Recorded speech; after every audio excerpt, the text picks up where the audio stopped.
Bonjour à toutes et à tous. Je vais vous présenter aujourd'hui la rétrospective du speedboat, aussi appelée bateau agile. Elle se base sur la métaphore d'un bateau pour aider une équipe dite agile lors d'un sprint.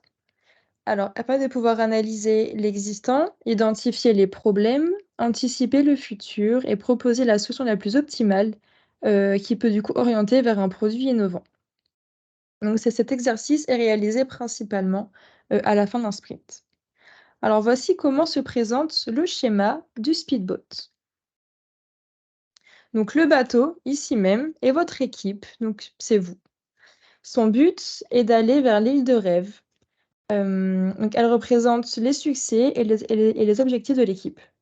Mais comme dans tout sprint, il peut y avoir des obstacles futurs qui sont ici représentés par un affreux monstre. Sur certains schémas, vous pourrez retrouver plutôt un rocher, par exemple. Le vent représente les forces de l'équipe, donc ce qui vous a poussé, à vous faire avancer, ce qui vous motive, et vos moteurs. L'encre coincée ici, c'est ce qui va vous freiner. C'est ce qui va ralentir vraiment l'équipe, ce qui vous a encombré et ce qui a compliqué du coup la tâche, lors du sprint. On peut aussi, si vous le souhaitez, rajouter un soleil juste ici, qui représentera tout ce qui s'est bien passé et donc tout ce qui est à reproduire pour le prochain sprint. Comment préparer sa rétrospective du speedboat? Donc tout d'abord, le speedboat peut, se préparer aussi bien en présentiel qu'en distanciel.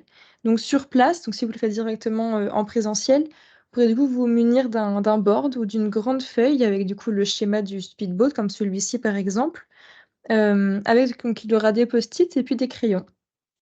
Ou alors, à distance, où du coup le schéma pourrait être représenté sur, Miro ou un outil, équivalent.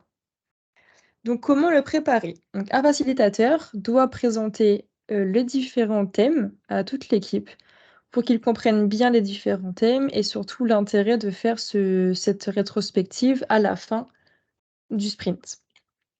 Chaque participant va donc, remplir ces différents post-it.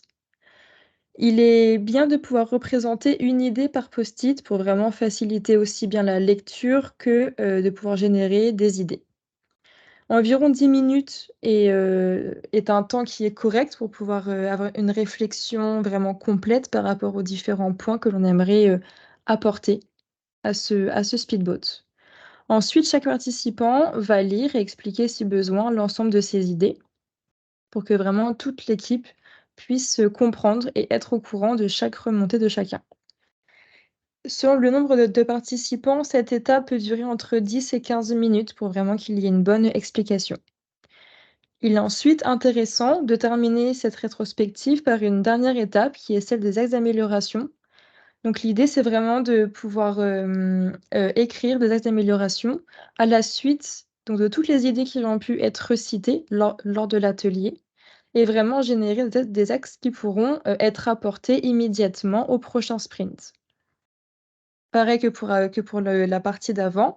Après ces quelques minutes, donc environ 5-10 minutes d'écriture des axes d'amélioration, que chaque participant puisse aussi, lire et expliquer ses différentes idées.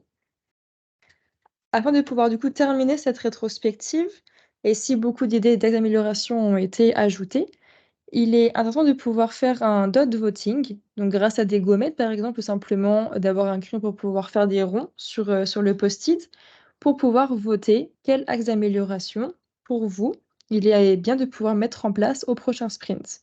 Pour cela, 3 gommettes peuvent être accordées à chaque participant. Voilà l'explication d'un speedboat. Merci pour votre écoute et je vous souhaite une très bonne journée.